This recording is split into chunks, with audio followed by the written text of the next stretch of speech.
Welcome to the Winged Wheel Podcast. Here to talk all things hockey are your hosts, Brad Crisco, Ryan Hanna, and Evan Lobsinger.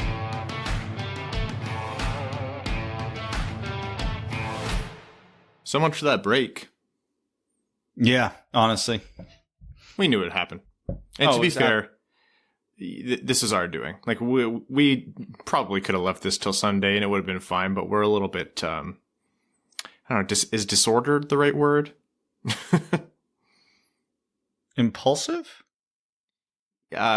Is a more optimistic sounding version of it? We're something. Anyhow, we're here. We're sore. We're sore. We're sore. Yeah, we're definitely sore. I think one of us more than the other, but we won't get into the details on that. We're here, the Winged Wheel Podcast, supposed to be on break, but we could not resist the opportunity to bring you a quick hit on the Vrana contract that came through. So without further ado, enjoy. I'm one of your hosts, Ryan Hanna. I'm the other host, Brad Crisco. And Evan did tell us last episode that he was muting everything for 7 days, so we cannot blame him for not being here. Man of his word. He absolutely is. So, the Jakub Vrana situation, the arbitration date was set for today, the day we were recording, August 11th, which meant that a decision would have had to have come within 48 hours of that. So, assuming it would have gone to arbitration, which is what we were kind of assuming as of last episode, we were expecting a decision like Thursday, Friday. On Monday, August 9th, it came out that the arbitration ask from Jakub Vrana was $5.7 million, and from the team was $3.65 million. And that was, we'll get into it in a little bit, but that's pretty typical for arbitration. It's a bigger gap than what some people might expect, but that's kind of what you do. You aim high and you aim low depending on which side you're coming from. The arbitrator often cuts it pretty close to the middle.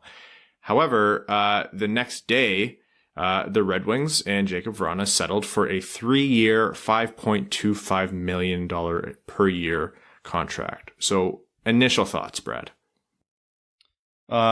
First thought was I'm just glad they avoided arbitration in general for all the reasons I laid out last episode about how you can't keep going to arbitration, especially with your top end players because of the culture that creates. So that didn't happen. Very happy. Didn't think it would happen, but still a relief nonetheless. Second, I was not really surprised. This was about the AAV I expected Vrana to get. So the fact he got it, good for him, good for Stevie, whatever. The term caught me off guard a little bit because it's kind of that tweener term. I thought it would either be shorter or longer. I was thinking 1 to 2 years or 5 to 6 years, and they settled at 3, which is interesting, which I'm starting to notice a bit of a trend, which we'll get into in a bit. And third, it's how much Stevie came up from the ARB ask, because Vrana and the Red Wings, and when they filed for arbitration, they were not close on their ask. They were very far apart compared to what the NHL average usually is, because it was, over $2 million apart? Just over 2, yeah. Yeah, which is not an insignificant number for an ARB case like this, because what was it? The Red Wings and the Bertuzzi were like $1 million, maybe a little less. Like, they were not far apart at all, at least from what I remember. So yeah, it was expected, mostly, with the term being what kind of caught me off guard a little bit. So in terms of the ARB ask, I agree. I was a little bit surprised by the low number. It's not anything to it wasn't at the time, and obviously not now, anything to lose our minds over, because it's arbitration. You have to aim low. I think that number was a little bit reflective of whether or not he truly believes it, a perceived insecurity about whether what Vrana was doing was sustainable from Yzerman and the management team, which I think if you're management, that's fair. You have to leverage that. I think anyone with eyes can see that Vrana is a very good player, and though he might not be a point per game for the whole next season, he'll be a really good player. And it's also the fact that, it's buying an RFA year essentially. Like you're not really getting into UFA years when you're talking that short a term. So the Red Wings bought they bought one UFA year with the 3-year deal, right? So the cost is higher once you get into the UFA years. The term for me, I was surprised, but pleasantly. I think 3 years is about as much as we could have hoped for. It's a really difficult situation to read, right? Because some people might say Yzerman won't want long-term because literally no one on this team is long-term. Like with this contract, Vrana and Rasmussen will have the most term remaining on Detroit with 3 years left each. And that's like, for Red Wings fans coming from the Holland era, that is insane to think about. Yzerman doesn't want term. Does he want to commit that long-term? Who knows? He said he doesn't really want to, generally right now. However, Vrana also is coming from a strange situation, right? Like he is a very, very talented player. Like in terms of 5-on-5 scoring rates, he is among the top in the league. Like you're talking like he's up there in the conversation of Austin Matthews in terms of scoring rates at 5-on-5 over the past however many years. So like this is a really good scorer from what we've seen, but he's had a small sample size. He was buried on at a point recently, cup caliber team in Washington. He did not get along with the coaching staff there, so he didn't get top line minutes and didn't have the opportunity he's had in a limited way and will continue to have in Detroit. So if I'm Vrana, I'm thinking, yeah, I want good money, which is what he got in the end, I think, is within $500,000 of his ask. But also, you don't want to take that contract too far, because I'm sure Vrana's betting, yeah, over the next 3 seasons, I'm going to light it up for 30 to 40 goals a year. And when I'm age, 29, I'm going to cash the F out. Like I'm going to get the payday that I think I should have had prior to this. So I don't know really who's coming in with the lower ask on term. I would bet this is about as much as what Vrana would go. I would have loved to have seen Detroit lock him up for, longer, maybe 4 or 5 years, higher term or higher AAV. But I think this is probably a happy middle that both sides were destined to land on if it wasn't going to be arbitration. The timing of this was funny because Dom released his top 10 worst contracts in the NHL article today. And there's a very prevalent theme through that article that I think all of us are aware of, but we just don't realize how bad it is, where almost every contract that's on that list was signed when the player was like 28 to 30 years old, and it went south very fast. Some of them have been signed, and the guy hasn't played a game yet, but that's for the team that signed it. So that's a whole nother thing. And it's interesting because it happened with Mantha when it was signed, and now it's happened with Vrana, and obviously Bertuzzi was only 2 years. Yzerman's not signing these guys past 28, 29 years old. Right when you go to that list that I'm referencing, everybody started to fall off a cliff. Some guys held on for a little longer, most didn't. So I'm wondering if this is just some ultra aggressive tactic to avoid that. Like, hey, we're going to milk these guys for all of their best years and then we're going to replace them, because Jakub Vrana could hypothetically come out of this contract, score 25 goals in that last year and be like, yeah, give me $9 million. Steve Yzerman's like, nope, your regression is starting now. I can replace you for a third of that. I don't think it's going to be that aggressive, at least as aggressive as I'm making it sound, but I do think that's in the back of his mind. And it's not to say that he's going to cut ties with these guys when they get into the late 20s, because that's also not reasonable or feasible. You're not going to be able to replace that many players. But you can be more aggressive in the negotiations. Oh, I'll give you your $8-9 million, but I'm signing you for 2, maybe 3 years. I'll go higher on the AAV, but I'm giving you no term. And then if a guy like Vrana, Larkin, who's going to be around the same age, look like they're guys who are going to be age curve, I don't know what the word is, guys who prolong it by a few extra years, then yeah, cool, great value. You literally maximized every last ounce of them they had. But we're not there yet. We won't know that for a while, because the thing that's intriguing about Vrana's contract is it's 3 years, and I think that third year we're probably looking at a reasonable chance of the Red Wings making the playoffs, or at least like kicking on the door to get in. So it's going to be interesting to see if they want to move on from a guy like that right as they're hopefully starting to turn the corner. So yeah, it's going to be a lot of speculation between now and then about what Yzerman's ultimate plan is, because we won't have a good idea for a couple more years. Frustrating as that is to think about, but yeah, this could go a lot of ways, but it just seems like he's minimizing risk. Yeah, I think you're exactly right, Brad. I very quickly want to talk about the AAV, and in terms of the number, there's a theme here with Red Wing signings under Steve Yzerman with infinity cap space. The number's fine. I think that's a pretty fair valuation for Vrana. I think that actually comes in, I don't want to say cheap. It doesn't come in cheap. I think it's pretty close to value. It's definitely not an overpayment. And even if it was, with the amount of cap space the Red Wings are working with, like, nobody could argue that that's too much money. It's a bizarre world to not care about AAV, but here we are. I saw some speculation that this all but guarantees that Vrana is going to be moved. And I don't want to say that people who say that are wrong, but I do think the truth lies closer to what you just mentioned, Brad, that this is a flexibility thing. I think this contract absolutely sets it up where if Yzerman wants to trade Vrana, he can, for sure.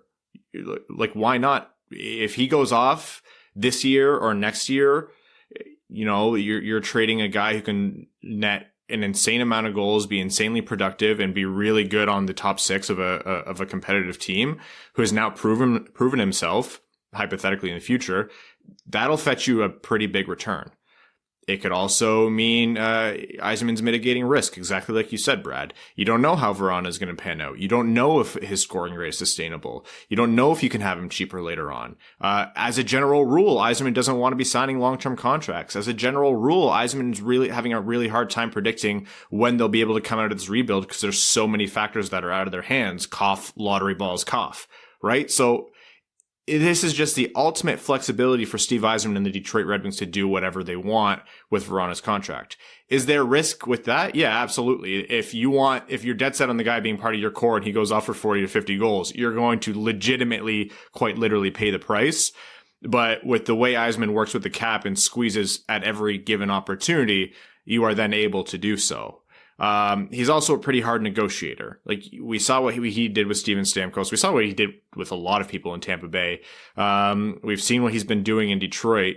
It's not just AAV, it's term as well. So this sets it up to reach a fork in the road. Isn't the right way of saying it. It's like an 8-way crossroads by the time we hit 1 year, 2 year, 3 years, or like the end of Vrana's contract. I mean, it's exciting for Red Wings fans because we just don't know what's going to happen.